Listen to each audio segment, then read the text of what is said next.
नमस्कार साथियों। आज मैं आपको बताने जा रहा हूँ कि शेयर बाजार में एक छोटा निवेशक कितने तरीके से स्टॉक पिक कर सकता है या खरीद सकता है। जैसे कि एक तरीका तो है डार्ट्स। डार्ट्स में आता है कि कोई निवेशक अपनी आंखें बंद करके स्टॉक सेलेक्ट कर सकता है और उसमें निवेश कर सकता है, जो कि सबसे घटिया फॉर्म मानी जाती है स्टॉक मार्केट में निवेश करने की। दूसरा आ जाता है कि हॉट टिप्स पर वर्क करता है। यह इसमें क्या करता है, कोई व्यक्ति दूसरों के बताए गए शेयर्स में निवेश करता है। यह भी एक निचले स्तर की प्रक्रिया मानी जाती है, निवेश करने माना जाता है। थर्ड आ जाता है एजुकेटेड टिप्स, जो कि यूट्यूब पर आते हैं, पॉडकास्ट पर आते हैं, न्यूज़पेपर्स में आते हैं। वो हमको शेयर रिकमेंड करते हैं कि यह शेयर बाय कर लो, आप यह शेयर बाय कर लो, आप करोड़पति बन जाओगे। फिर आ जाता है चौथा, एक ब्रोकर्स की बाई लिस्ट होती है, जैसे जीरोदा हो गया, ग्रो हो गया, ये भी। और अन्य जो फर्म होते हैं, फाइनेंशियल फर्म होते हैं, जो निवेशकों को न्यूज़पेपर्स के माध्यम से, यूट्यूब चैनलों के माध्यम से शेयरों की एक लिस्ट दी जाती है कि यह शेयर डिविडेंड अच्छे देते हैं तो इनको आप बाई कर लीजिए, ये शेयर मल्टीबैगर बन जाएंगे, यह शेयर अगला टाइटन बन जाएगा, यह शेयर एप्पल की तरह रिटर्न दे देगा। तो इस तरह उनके कुछ लुभावनी चीज़ें होती हैं जो हमको रिकमेंड की जाती हैं।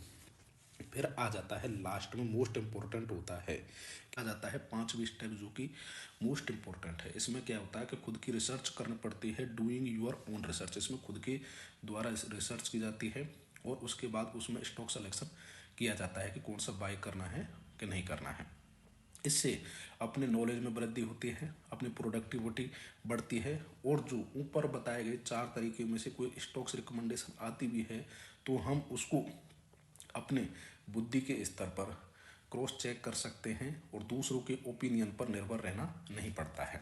एक से लेकर चार जो तरीके हैं स्टॉक मार्केट में निवेश करने के, इनमें एक निवेशक को कोई मेहनत नहीं करनी पड़ती है, पर यह तरीका लॉन्ग टर्म में अच्छा नहीं होता है। और इसमें वो जो अपने रिसर्च करके हम जो शेयर सिलेक्शन करते हैं, उसी प्रोसेस को हम फंडामेंटल एनालिसिस कहते हैं। इसमें क्या होता है कि हम एक मिनिमम क्वालिटी हर्डल सेट करते हैं किसी कंपनी को एनालिसिस करने के लिए।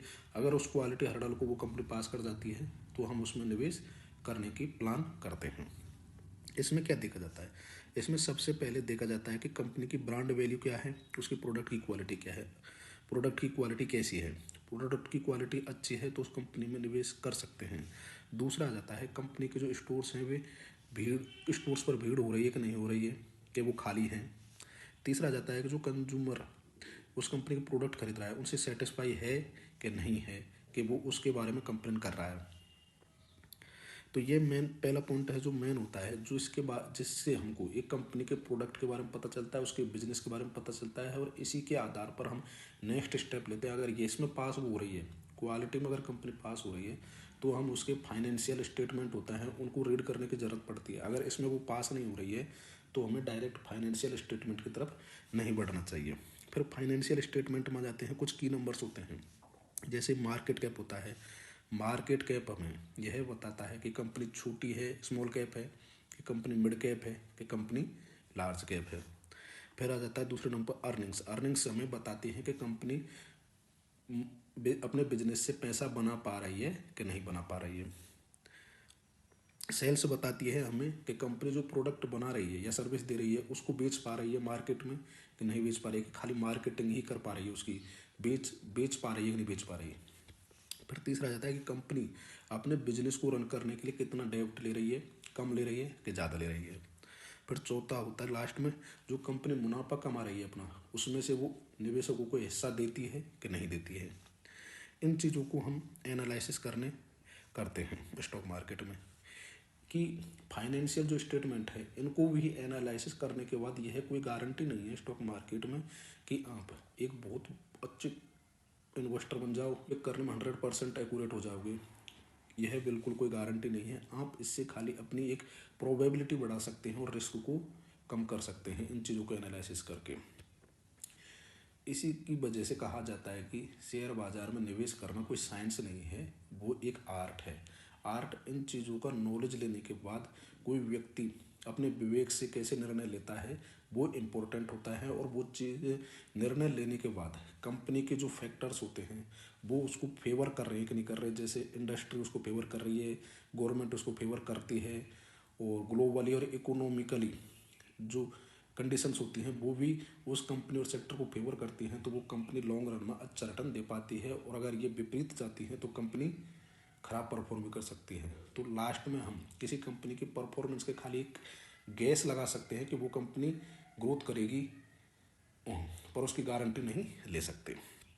अब इन चीज़ों को में एक्यूरेसी लाने के लिए हम रिपीटेडली उस कंपनी के बारे में एनुअल रिपोर्ट्स पढ़नी चाहिए, उस कंपनी की बैलेंस शीट पढ़नी चाहिए, और उनसे हमें पता करना चाहिए कि मैनेजमेंट ने क्या कहा था और उन चीज़ों को फुलफिल कर रहा है कि नहीं कर पा रहा है मैनेजमेंट।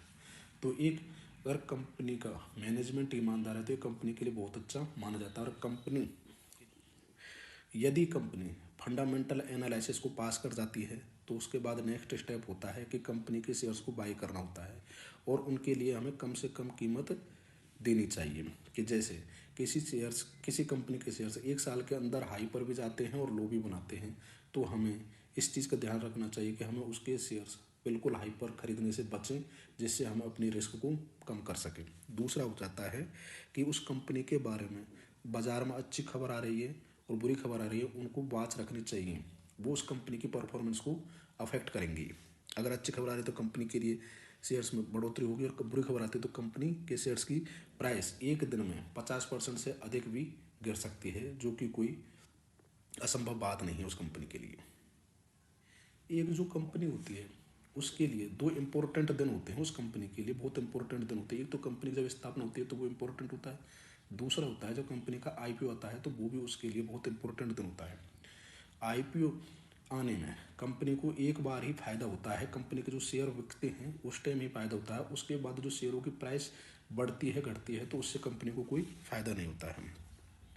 दूसरा होता है जो आईपीओ आते हैं उसमें छोटे निवेशकों को निवेश करने से पहले कुछ सावधानी बरतनी चाहिए, क्योंकि आईपीओ जब कंपनी का रिलीज होता है तो उस कंपनी के आईपीओ को खरीदने के लिए पब्लिक में होड़ रहती है या एक्साइटमेंट बना रहता है। उससे उस कंपनी के शेयर्स की प्राइस कुछ दिन, कुछ हफ्ते और कुछ महीने के लिए बढ़ती रह सकती है, परंतु जब एक्साइटमेंट ख़त्म हो जाएगा तो कंपनी के शेयर्स की प्राइस गिरती है, और वो गिर के एक सपोर्ट पर आकर रुक सकती है।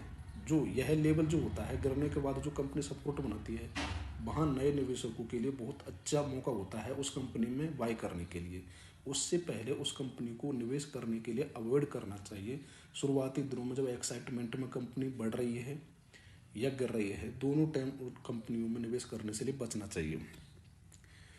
अब लास्ट में मैं आप लोगों से एक बात बताना चाहता हूँ कि क्रैशेज आते रहते हैं, डिप्रेशंस आते रहते हैं, रिसेशन आता रहता है, ग्लोबली भी globally financially problem, financially news भी आती रहती हैं और बार्स भी होते रहते हैं, परंतु इन सब के बावजूद स्टॉक मार्केट पहले भी था, अभी भी है और हमेशा रहेगा, क्योंकि यह किसी देश की अर्थव्यवस्था का एक महत्वपूर्ण हिस्सा है। तो शेयर बाजार हमेशा रहता है और यह लोगों को पैसा बनाकर देता है। यह हम पिछले कुछ लोगों को देखकर जान सकते हैं, जैसे राकेश झुनझुनवाला ने स्टॉक मार्केट से पैसा बनाया हुआ है, वारेन बफेट हमने नाम सुना हुआ है। तो स्टॉक मार्केट में निवेश करने के लिए हम निवेश करने वाले व्यक्ति को इसमें जो प्रोसेस है उस पर कभी डाउट नहीं करना चाहिए। अपनी क्षमता अनुसार कंपनी में निवेश करें और उस कंपनी को फॉलो करें, तो आपका पैसा एक लंबी अवधि के बाद ज़रूर बढ़ता है। आपको मैं कुछ इम्पोर्टेंट की नंबर्स हैं, ये पैरामीटर्स हैं, फाइनेंशियली की नंबर्स हैं, फाइनेंशियल रिलेटेड कुछ की नंबर्स हैं जिनके बारे में बताना चाहता हूँ। ज़्यादा मैं इस टॉपिक के बारे में आपको कन्फ्यूज नहीं करूँगा, जो इम्पोर्टेंट है उन्हीं चीज़ों को मैं बताना चाहता हूँ। एक तो सबसे इम्पोर्टेंट चीज़ है किसी कंपनी के लिए आरओई। आरओई मतलब रिटर्न ऑन इक्विटी, हमें यह बताता है कि वह कंपनी अपने बिजनेस से कितना रिटर्न दे पा रही है। अगर यह 10 से 15% एवरेज, 10 और 15% से अबोव है तो कंपनी के लिए बहुत अच्छा माना जाता है, कंपनी के लिए अच्छा माना जाता है, क्योंकि यह रेट एफडी और सेविंग अकाउंट को मीट कर पा रही है। दूसरा होता है कंपनी के लिए डेब्ट टू इक्विटी रेशियो। डेब्ट टू इक्विटी रेशियो से मतलब होता है कि लॉन्ग टर्म जो कंपनी के डेब्ट हैं वो कितने हैं, तो एक लिमिट होती है, उससे ज़्यादा नहीं होनी चाहिए, मतलब इक्विटी से कम होनी चाहिए डेब्ट, 0.5 रहना चाहिए। फिर तीसरा होता है रेवेन्यू ग्रोथ। क्या है रेवेन्यू ग्रोथ? कंपनी की 10% से अगर ईयर ऑन ईयर बढ़ रही है तो वो कंपनी के लिए अच्छा माना जाता है। आरओसी होती है जो कि अगर 15% से अबोव है तो वह कंपनी के लिए अच्छा माना जाता है। सेल्स ग्रोथ होती है जो कि कंपनी के लिए अगर 10% से अगर ईयर ऑन ईयर ग्रोथ कर पा रही है तो वो भी कंपनी के लिए अच्छा माना जाता है। और एक नए निवेशक को अगर कंपनी का मार्केट कैप 1000 करोड़ से कम है तो उसमें निवेश करने से बचना चाहिए, क्योंकि उसमें ट्रैप होने के चांस ज़्यादा होते हैं, मैनिपुलेशन के चांस ज़्यादा होते हैं। फिर आ जाता है कि प्रमोटर या मैनेजमेंट की होल्डिंग कैसी है कंपनी में। तो प्रमोटर और मैनेजमेंट की होल्डिंग अच्छी होनी चाहिए, 50% के आसपास है तो वो ही कंपनी हमें ज़्यादातर सेलेक्ट करनी चाहिए जाती है। फिर आ जाता है लास्ट में एक चीज़ कि जो कंपनी की सेल्स हैं वो बढ़ रही है कि नहीं बढ़ रही, ये मोस्ट इम्पोर्टेंट होता है। और यह हमें 5 साल के देखनी चाहिए, 5 साल की सेल्स देखनी चाहिए कि कंपनी की सेल्स ग्रो कर पा रही है। पिछले जो 5 साल हैं जैसे 2018 से 2023 तक देख सकते हैं वो कैसे ग्रो करी हैं, तो ये हमें बताती है कि कंपनी की सेल्स है तो ये अच्छी हैं। कहीं मार्केटिंग तो नहीं हो रही है, मार्केटिंग को सेल्स में कन्वर्ट कर पा रही है कि नहीं कर पा रही, तो ये हमारे लिए इंपॉर्टेंट है। दूसरा आ जाता है कि रेवेन्यू जनरेट कर पा रही है, जो रेवेन्यू जनरेट हो रहा है कंपनी का वो सेल्स से ही हो रहा है, कि कोई अपने प्लांट को बेच रही है, कि कोई और प्रॉपर्टी को बेच कर असेट को बेच के कमा रही है, तो ये भी हमारा देखने वाली चीज़ होती है। फिर तीसरा आ जाता है जो रेवेन्यू कर रही है उससे वो कंपनी प्रॉफिट बना पा रही है, फ्री कैश फ्लो जनरेट कर पा रही है कि नहीं कर पा रही, ये हमारे लिए बहुत इंपॉर्टेंट होता है। इन्हीं चीज़ों पर कंपनी की जो फ्यूचर ग्रोथ होती है वो डिपेंड करती है। अल्टीमेटली देखा जाए तो स्टॉक प्राइस जो होती है किसी कंपनी की, उस कंपनी की अर्निंग्स पर डिपेंड करती है, वो अर्निंग्स को ही फॉलो करती है। अगर कंपनी की अर्निंग्स अगर ज़्यादा हैं और प्राइस उस रेशियो में नहीं है तो लास्ट में वो कंपनी की प्राइस अर्निंग्स को फॉलो करेगी और वो भी बढ़ेगी। और अगर किसी कंपनी की अर्निंग्स कम है और प्राइस एक्साइटमेंट की, लोगों में एक्साइटमेंट की वजह से अगर बढ़ गई है तो वो लास्ट में प्राइस गिरेगी और वो अर्निंग्स के ही साथ मैच करेगी और अर्निंग के हिसाब से ही स्टॉक की लॉन्ग टर्म में बढ़ती है। तो यह एक चेक लिस्ट है जो मेरे द्वारा बनाई गई है, आप इसको फॉलो कर सकते हैं और इसके हिसाब से आप स्टॉक सेलेक्ट करें और उनको फिर अपने बुद्धि के स्तर पर और अपने नॉलेज के हिसाब से वेरीफाई करें, फिर निवेश के लिए अपना निर्णय ले लें। अगर आपको यह इन्फॉर्मेशन अच्छी लगी हो तो कृपया मेरे चैनल को सब्सक्राइब करें और लाइक करें और ज़्यादा से ज़्यादा लोगों में शेयर करें।